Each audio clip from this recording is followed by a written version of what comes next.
Bonsoir, bonsoir, bonjour. C'est Congo News 24. Bande Konanga, comme toujours avant de commencer notre émission, nous disons merci à Dieu. Nous disons merci à nos chers abonnés et téléspectateurs qui nous suivent partout dans le monde et en RDC. Bande Konanga, soyez les bienvenus. À la une, chers téléspectateurs, les officiels congolais et catholiques ont marché contre la balkanisation de la RDC. Alors, Bandeko va marcher parce que va vraiment condamner la communauté internationale sur agression oyo parce que bango baza na un rôle à jouer. Alors, tous à la connecter pour développer une émission là-dessus. Deuxième point, chers téléspectateurs. Réponse ferme du président Tshisekedi à Kagame sur agression rwandaise. Fachi alobeli Bokoyo Kabandeko. Alors, tous à la connecter pour développer une émission là-dessus. Troisième point, chers téléspectateurs. Boyoka Oyo RDF 123 Basali dans les territoires occupés. Bandeko Zasomo. Et que ça la mission se bien, mais tous à la connecter parce que Rwanda a continué que ça la makamnema. Alors, tous à Toyoka ou bazo salabandeko. Chers téléspectateurs, émission d'Abse Bandi et comitant Oyo Toso la masolo yamboka. On va commencer bandeko avec marche ou ezalaki lelo, marche ou esangsa ki ba officiel nyonso congolais. Président Sénat, ministre, donc vraiment baza kebeli avec l'église catholique. L'église catholique a convoqué Kiaou, opposant, te belé vont bazalaki. Et ça là quand même moi bien comment bato basangani pour condamner aux salama à l'est de la RDC. Alors marche les cas qui très bien, ça qui vraiment pacifique. Mais message à retenir dans la marche wana et ça que baso pointer directement la communauté internationale. Quand les bandes de Kébélo à l'Obaka, situation de Zarango à l'est et sa communauté internationale bayebi au basosa. Alors, gouvernement ba kansango malan parce que et comme étant au photo misabato ba yego balkanise mboka. Bokoyo kana po asuka bandeko oyo baza ko sala à l'est de la RDC et qu'on arrange cet état toyo kama kamboa. Alors, situation de Zango pour le moment, Mboka, le territoire est belé, et Zana Maboko ya RDF 123, armée rwandaise. Alors, situation a les autres dérangé tout le monde, bato amona qui était tika batambola nanzila. Alors, tout tanga, peut-on bien comprendre les situations. Marche Bandeko Zaki pacifique. Les officiels congolais catholiques ont marché contre la balkanisation de la RDC.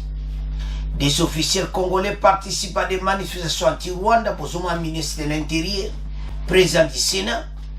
Donc, ma réponse des Akipenakito.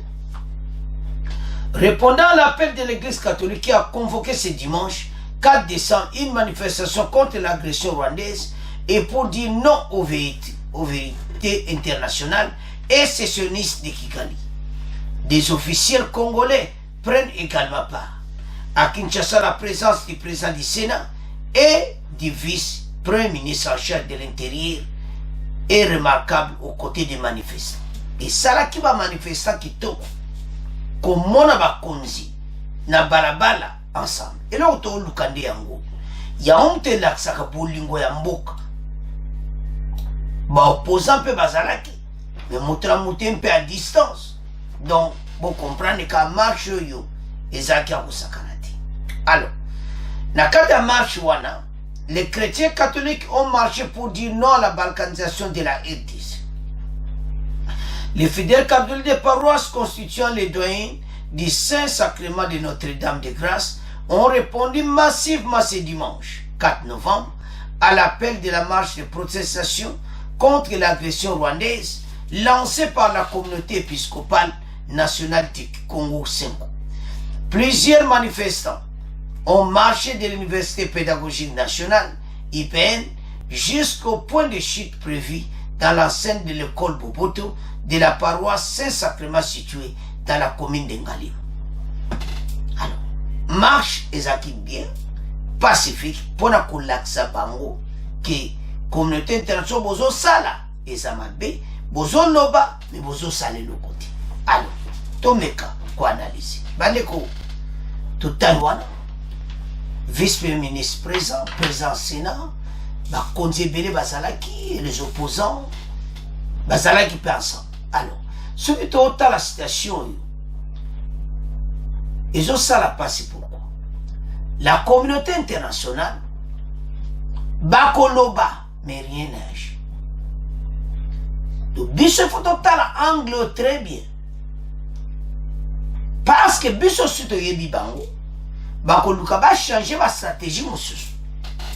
Parce que bango pena baza sima Rwanda, parce qu'obimisa 20 millions d'euros qu'on pèse à Rwanda.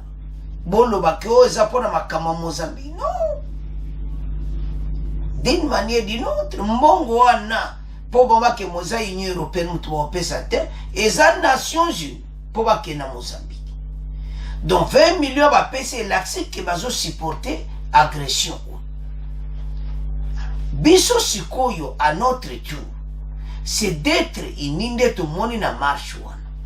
Et qu'on touche la communauté internationale, bazo mona ke bateau bazaka bomoko bakabonité. C'est qu'ils cherchent à nous diviser. C'est ça, oyo mission na bango. Et zo senga eti biso nyonso tous continuer bongo. Ba marche salama régulièrement pour tout dénoncer makambo oyo. Rwanda a profité pour ngano lo bango vraiment sagesse a été na battu pelé ba congolais. Comment on a officier congolais aux aki même na FARDC. On dimina okyo que nous kota na mouvement ya batutsi M23. On se peine no capote kamboka no pone intérêt na yo. O comme général ya ou comme peu général la na position gouvernement telemi boko zo place te bakokota te. Marche pene simbaki communauté internationale bayoki so babi ba catholique na gouvernement batambol na nzela oui. C'est ça que toi na posana batu bazabo moko bamoni bino na balabala sali eko toucher bango parce que baba linga bongo te. Bon, le gouvernement kunda catholique bayoka na kate makabe élection tout ça te o ezali intérêt en boka. Et là on a félicité catholique en moi. O c'est intérêt en boka. Ba kipete o tona makambo be élection, makambo boyo. Non. Ba côté la là pour l'intérêt de la nation. C'est ça on dégonyo ce congolais face à l'amo. Alors, tous ces opérations sur les so que congolais nyo sur place ça tellement. So komoni ba jeune yebisa bango ozo sani on bon kene ko kota fadi seza musala kota na armée za boulot kota kuno na boulot te kota na armée. Le pays est attaqué et comme étant oh parce que kota mo la ba marche mais toujours senga armée moi ma casse pour de déloger bateau. Alors bande kolanga c'est à ce point tiki premier point to comme kena deuxième point. Bande ko to comme na point na biso oyo message à Fachi na journée à jeunesse à répondre pour Kagame. Kagame le mercredi azaki devant parlement na bango a pesa ki discours na e a critiquer ki ba konzi na biso. À leur tour notre président P a ekoloba devant jeunesse nyonso réunis le président de la République a dit parole. Alobina président Rwanda était biso ba congolais et commettant parce que tout tellement bena pona mboka donc to koko bomba ma de susute et commettant biso nyonso to déloger bateau yo ba e ba koti na mboka na biso bazoluka partout là où babatama pour basala makamna bombe incantation na makamna bon nyonso badi mais RDC ça ferme. Alors, fermeté chef de l'État, président rwandais mercredi, à l'Obéli, Fachi. Parce que yem tabandaki. Fachi a coupé sa réponse. Fachi a lobi mabe, bokoyoka. A l'Obéli bango penza. Président Rwanda place à ça, tokoyoka. Bande ko ça chauffe. Alors, qu'est-ce qui s'était passé? Le président rwandais devant le parlement, lui m'a fait pour la Fachi. Les Congolais n'ont pas eu qu'à yango. Alors, pour le gouvernement, na biso, toujours kokame ko battre le territoire na biso te. Mais azo yebate que Fachi a coûté armée aux ana ba problème. Mais na mikolo ko ya ko sentir ngo ko yoka ke armée onzo kande komi boye ko yoka. Alors, apandi ko critiquer. Alors, bi wana nyonso. Fachi devant la jeunesse, ou à Sanseki Bango, à l'obéli Bango, à l'obéli pena présent Rwanda. À l'obéli ça, Fachi pena le Rwanda est diabolique. Biso nous ne mangeons pas ces peines. Comment ozo boma batu, mais ozo monango ke yo boy. Fachi pena zo loba yango. Nasi côté Rwanda, o ba le bakesi. Bande konde baza mayele sili bango parce que mokonza mboka boyi ba cop na bango ya kuba généraux ba okota na FARDC. Ba yebbe ki baza wana momentanément ba okena na bango. O tu ba osala wana eza biloko pamba. Bango il faut ba quitter les territoires congolais. Gouvernement se préparer. Bazo se préparer na défense ya mboka. Bazoye zela ou ezosara.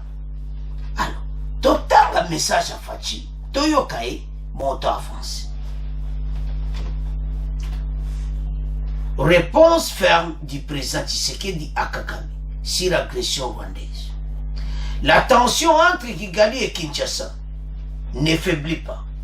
Le président congolais est revenu sur les rapports avec son homologue rwandais au cours d'un entretien avec les jeunes à la cité de l'Union africaine. Débarrasser l'Afrique, ce genre de dirigeants introgradés qui ramènent les méthodes des années 1960 et 1970. Alors qu'en Afrique, on avait décidé de mettre feu au bruit des armes. A dit Félix Tshisekedi mercredi recevant une délégation de 250 jeunes de toutes les provinces. Et ajouté, l'Afrique doit passer à autre choix. À autre chose, je m'excuse. L'Afrique est la dernière de la classe à cause des guerres et des divisions. Nous étions entendus comme ça. Malheureusement, ce n'est pas arrivé comme ça. C'est à cause des dirigeants comme Paul Kagame. Atangi devant peuple na biso. Bokoyoka tokotiela bino extrait wana kaka mo extrait à l'obelaki. Devant les jeunes réunis à l'initiative du Conseil national de la jeunesse, il s'est montré très ferme. Il s'est orgueilli d'être un faiseur de guerre, un spécialiste de guerre. Il est fier, mais moi à sa place, je me cacherai. J'aurais honte d'assumer faire qu'on se sème la guerre et la désolation. C'est honteux, je dirais même diabolique. Nous n'allons pas manger ces pains-là. Maloba Fachi Bokoyoka. Félix Tshisekedi a nuancé ses propos au sujet de la différence entre le Rwanda et le régime rwandais. N'haïssez pas les étrangers. À propos du Rwanda, cela ne sert à rien de regarder les Rwandais comme ennemis. C'est le régime rwandais avec sa tête Paul Kagame qui est l'ennemi de la RDC. Les Rwandaises et les Rwandais sont nos frères et sœurs. Facha yebisi bana mboka est ennemi na biso ezande yi. Ba jeune wa nyonso bazaba inosa. Toyoka Fachi, bon to continue mission na biso. Il s'enorgueillit d'être un faiseur de guerre, un spécialiste dans la guerre. Il en est fier. Moi, à sa place, je me cacherai. J'aurai honte. d'assumer le fait qu'on sème la mort et la désolation. C'est honteux. Et je dirais même diabolique. Nous n'allons pas manger de ce pain. Bandeko, tolandi chef d'élite. Waneza message moko ferme. Alobi azon l'accès ma pekaboui. Ngai, il est fier que la guerre entre temps batubaza kokufa. Aza fier, aza ka yena yi. Fachi alobi soko ezanga na place na yena kobatama. Makabasoni. Alobi na ba Congolais, ba jeune Congolais, que Kagame aza notre ennemi. Message yokani. Parce que peuple rwandais wana bakonzine mutu baosala makambo wana e ayebi te ki ata Fachi lelo akalme bato ndenge wana ata alobi ke ennemi na biso ezaka président Kagame eza barwandais na barwandais te mais eza na mitema bato esele kokite mitema bato te mokonzi ya mboka aloba nde ndenge bakonzi baloba mais population ça fait mal. Ce qui s'est passé à Kishishi. Fachi alobi ozo tiape ma pekabo anteta bato baza kokufa. Olobi nga soki na place ya Kagame na kobatama. Message moko très fort ba jien bazo ganga. Fachi abangi te. Communauté internationale ba yoki. Parce que bango ndefu bayoka ka ba discours andenge wana. Bandeko, soko yoka ki yango te na réseaux sociaux, partagez. Soko yoka ki yango déjà, continuez à partager parce que ça na réseaux sociaux. Motu nyonso ayoka. Parce que Fachi aloba makambere mais siko to katika extrait wana. Fachi lui j'ai dit c'est le diable. Nous on peut pas manger ces peines. Tant mon konzazo yebisa ki aza diable ko. Tala zo sala. Tala peuple ne va zo kufa. Présent n'a touché ma point clé. Ce qui te tala l'agression, mon konzamboka, basa le faux. Parce que ozo sala ma mena ba zone occupée, tozo ya na pona ikosa ba Congolais kitokoti. Bande konapso kuna ba kono kwa esclave. Mais tozo ya na pona. Alors, situation de Zanango pour le moment. Fachi alobeli communauté internationale bayokiso. Parce que c'est diabolique. Présent à raison de le dire. Sur Taliban massacre Samara Kishishi. Personne ne peut imaginer. Enquête internationale en cours. Bato a nyonso bazo danser na kata ba zone occupée. Bakozala na CPI kalati. À ce final, il faut salama. Mais il faut que ça la propriété. N'a pas la communauté internationale a cessé le feu. Baji a cessé le feu au nez. Il y a un nez bateau à profiter. Mais toujours il y en a pas. Alors, tant mon konzamboka télémifère, qu'on lobe la bateau, puis tout au landi. Qu'on lobe la présent rwandi. Parce que yende mu présent rwandais mutabandaki. Que Fachi muta créé guerre à l'Est pour l'élection ezalati na 2023 devant les parlements. Osoma bajenaï Fachi pena ya nyati siko pointe za bongote. Yenda zo sepela ganga zo créé ba guerre ati mapeka likolo. Sokinga na place na combattre, je vais me cacher. Le président a tellement raison. Et à la fin, le président dit, nous ne pouvons pas manger ces peines. Voilà, message ferme du chef de l'État au président rwandais. Donc, à l'objet clair et pas gêne que le président rwandais a un ennemi na biso ba Congolais. Et puis, na limite bateau ba koki même ba guerre na Sicile, Fachi cause sous pembeni na. Ça sent mal déjà, très dangereux. Na réseaux sociaux, Alexis lettre mo mikolo. Andeko so tali lettre wana et belé peut-être pour monaki. ezosala pena propriété lettre so otali yango ozomona lokola ke soki eza pena original. Pourquoi tout cela? L'heure est grave.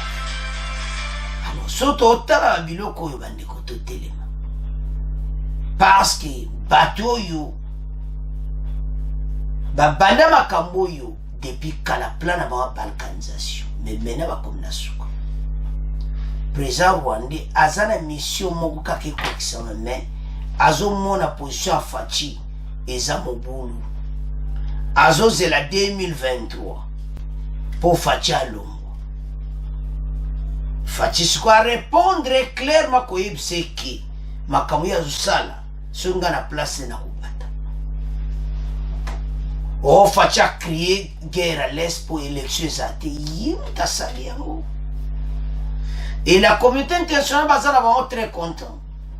Yango lera ngoyo tobongisa armée makasi pour faire face au Rwanda. Rwanda baza batu mo grand mur pena yo kaka béton à mur pena na bango. Alors, message présent c'est ça le plaisir na ba Congolais ko lobele directement. Ke asa alobi pena ki diabolique. Tolandi alobi asa ennemi ba Congolais. Soto kena point mibale ke ba Rwandais na ba Rwandaise baza mo ba innocent mokonza koloba neka bongo bongo na mitema ba Congolais bazotambola na bapota wana bandeko na bakufi na kishishi mokonza koloba na ye mais na mitema ya bato toyebi te eza pasi pour absorber ça parce que au présent Rwanda azosala azokoze pe problème na bato na ye sans le savoir alors qu'ils sont pleins dans notre pays.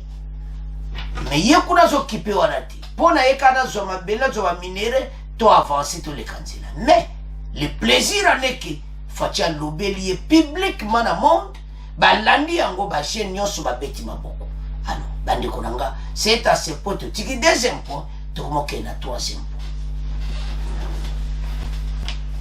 point. Bande ko situation à l'est des zones dans la zone occupée eza penza mobulu.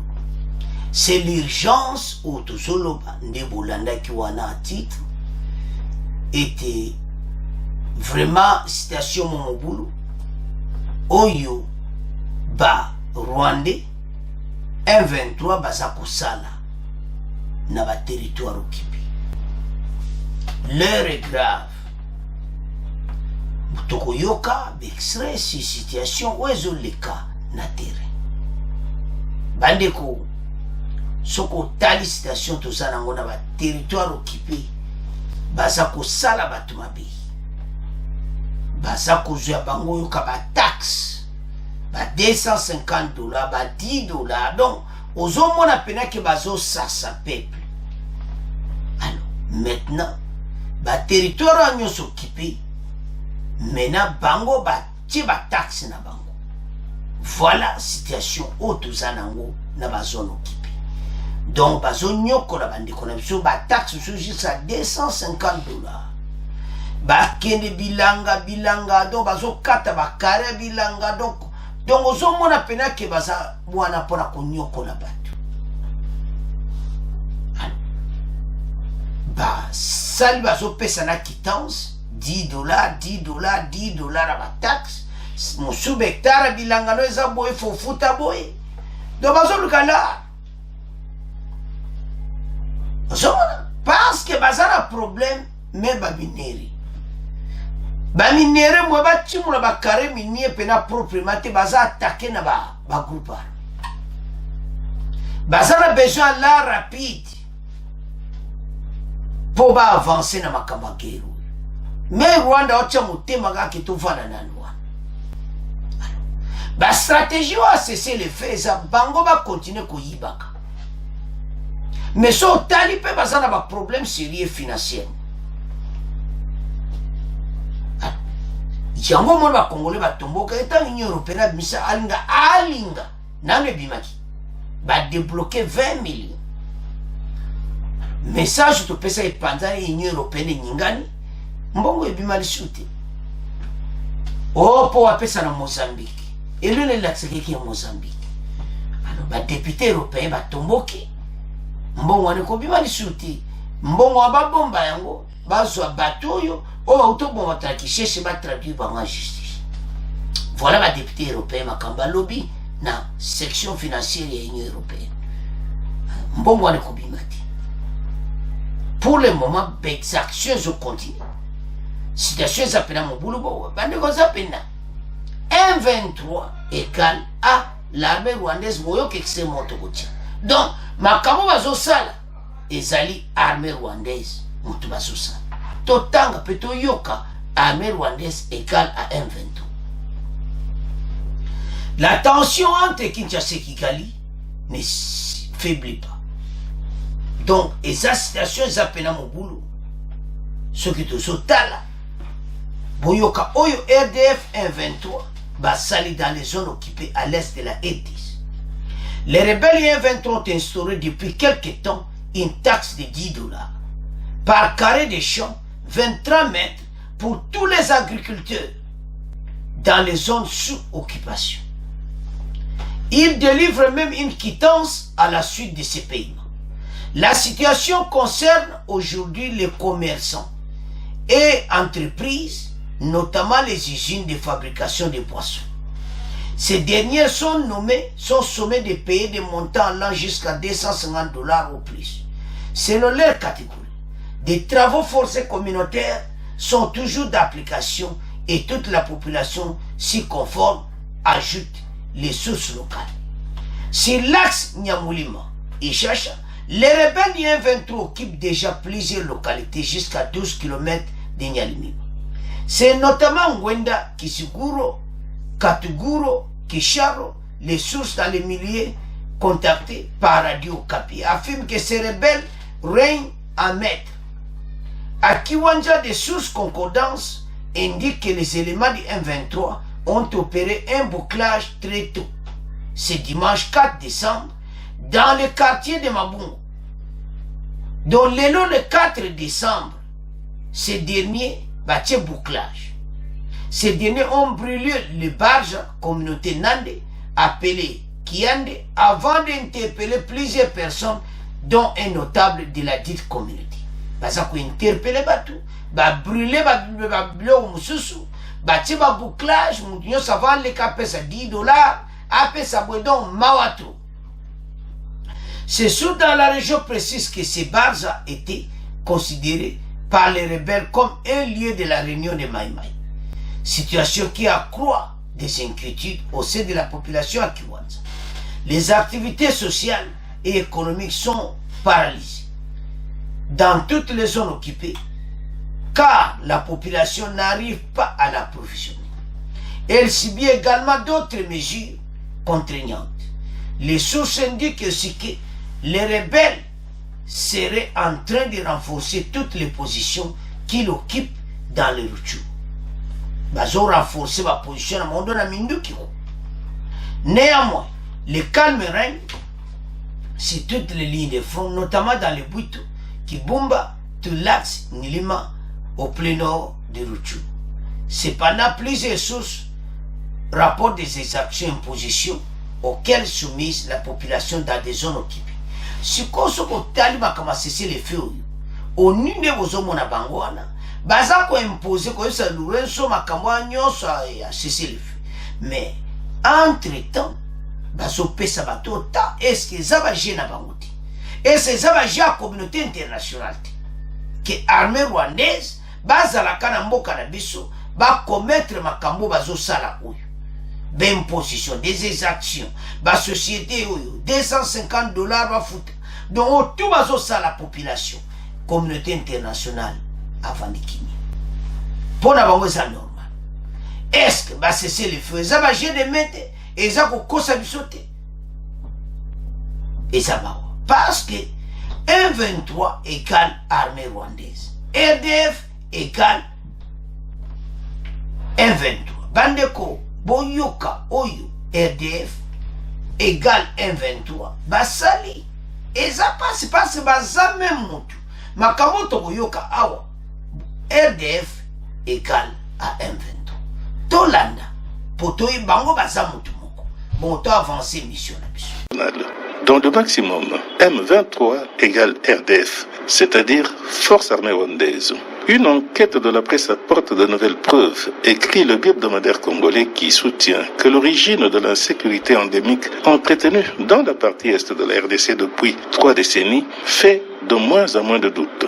Alors que s'ouvrait il y a 48 heures les 3e pourparlers de Nairobi sur la situation sécuritaire en RDC, peut-on encore lire dans le maximum, Paul Kagame s'est fendu mercredi 30 novembre à Kigali d'un long plaidoyer pro-domo au sujet des accusations qui pèsent sur lui, tenant maladroitement d'en rejeter la responsabilité sur les autorités de Kinshasa sans convaincre grand monde. Le même jour à Kinshasa, poursuit le bi-hebdomadaire, une enquête basée sur des témoignages et images de terrain publiés par Actualité.cd a apporté de nouvelles preuves de l'existence du soutien rwandais aux terroristes du M23. Bandeko, Tolandi Bissonyos, RDF égale à M23.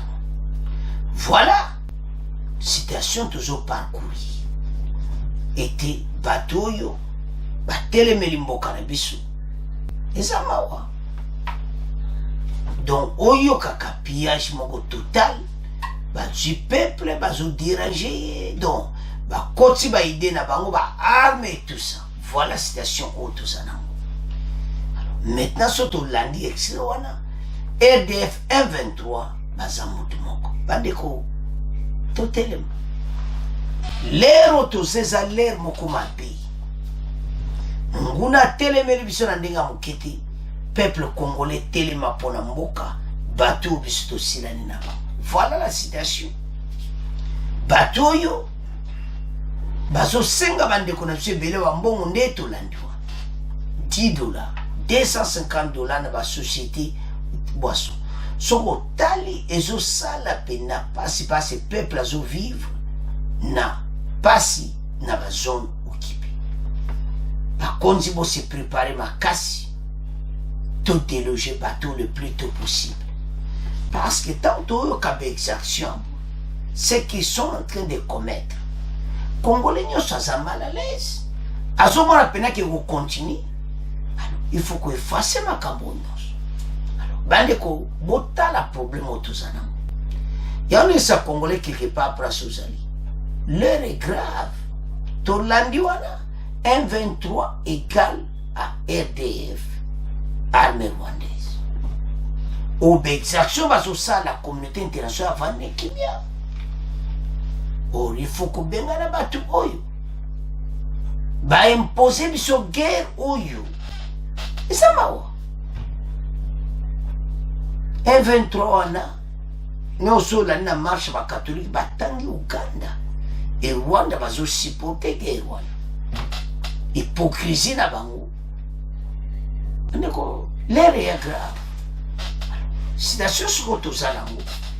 Et ça commente aussi ça makabu. Oyo, kobenga na ba. C'est une solution. Ba konzi ba bon sa armée. Mokonza boga utoloba wana tolandi que Rwanda somo na kayena ye bise photo prouver le contraire. Osoma minduki makasi kobenga na bato nyonso. Pour préserver bango oazo sala. Ayebi population na bovana kimia ate bayebi ke eza mubulu pona ba. Quand nous voyons tout ça, ça fait mal parce que la communauté internationale bazaba complice, il ne dit rien. Et le bande va commenter votre côté de communauté internationale sur les biba. Bato wa minere na soba kabulango et comme kabagato et comme sogenini. Mais à tout ça gouvernement va ferme. Ba konzi bazo lobela Rwanda. Nedi maluwa tolande mukonza mboka. Bande kotozo ngana po oyo. Bazo senga ba tax na ba mama ba okebilanga basali bouclage na tongo. Oleka te pesa mbongo okebilanga te pesa mbongo. Et puis oke suko na ba société. Nete ba boisson $250 à taxe. Ce que sont la biloko ba menace des exactions ko beta ko boma. Bateau destination na bango za CPI. Na mo atende ba résister. toyebisaki bino tomoni bato nyonso tobenga bacomplice comité international bango baokotela bango yo mais lere yindaki bapreve ebimi basuture nde makambo oyo eleka ya Rwanda mokolo bapreve so ya minene ebwakama na mesa boye mwisa ya sasa bakotika président Rwanda na kati esambo kutu baoluka kutu sikoke basala boyoka toaliawa. Voilà la situation toujours vivre dans le monde. Congolais, soyons unis. Ces pays où ils ont pays moko ya makasi. Faire des loko moto. Mais loko moto on a pas bima. Biso to za moko. La volonté, bolingo, patriotisme. Iko saki mboko ezana. Tala armée na biso. Moi mikolo mokeka ka bachiwe bakoti au pouvoir. Tala patriotisme et la tabac. Nous sommes des patriotes, tous en posa mboka et bonga. Des causes on a des missions à la est, ma kambo comme histoire. Mais elles sont musikati. Parce que l'endroit ma kasi boui et ça les réussit. Rwanda est bignon so azosala. Mais azotala kwa kumupanzi. Mais comment tu tika kopuyo? Tout ça a besoin bon pour l'économie. Voilà la situation que le Rwanda au bassin pour le monde. Baso senga ba taxi basal le cola gouvernement parallèle. Mais basa mon antenne ma toujours savon que ba kokindi. Par la force to benga na ba. Ba ko résister tenga mikolo ba kongole ba ne singo pour ni. Pas tout ça na ba avion na likolo. Liboso to zaki na ngote to zaika ndingi wa. Tant missile kokita bato bakoluka ba porte ba place nyosa kobata parce wana bazation na résistance parce que oyo zobuta likolo jusqu'au sol et ça pour ko détruire ba bomba liko donc fin il y a un 23 au coma kalati mais l'auto est ça bandiko mboka station de ambitions to makamba mais c'est-à-dire propagande ya FARDC ba chaîne ba kota na armée et pas ces en volonté mais au senga combien ko sola na ba ko esa comment les pays est attaqué comment tout ça a besoin il y a plusieurs soldats parce que gouvernement zo ba olinga frontière wa nyo c'est ça ba camp militaire plein à craquer ko tiaka bango wana comme ça bango ba tota place bango oli. Nous avons beaucoup souffert mais comme étant beaucoup été bakuti armée moko mawatu tusi ba critique de nandenge président Rwanda utuko chola biso mais facha répondre vraiment yo kaka très ferme. Alors situation to sana ngomena biso nyonso sima ya FARDC et c'est suma kamo ba président to za sima ya FARDC zona parce qu'on a qu'une seule armée yo kro kumisa nani tellement si ma FARDC bende le kwete FARDC ba kelibuso ba déloger bateau bazonyo ko la bande ko la biso ba $250 ba $10 na tongo botie barrage so bo comme mpiaka parce que bazana problème ya utimula ba nini ba ko usala mo bien baza attaquer na ba groupe armé bazo wela ba groupe oyo ka ba carré minier na ba groupe armé. Alors voilà la situation bazana ngo bakota mpiaka parce que ba groupe même pas otika bango te passe ça makamunde ya balaba zo wela ba groupe ya ba karemini. Voilà la situation. Congolais telema pona mboka to gagner nyonso to sana besoin nango pour aider et se prospérer et se sundenge za wanati. Parce que nous avons beaucoup de richesses, beaucoup échange. Alors, bandeko, bon continuez à s'abonner massivement. Bon, continuez à partager. Au revoir. À la prochaine.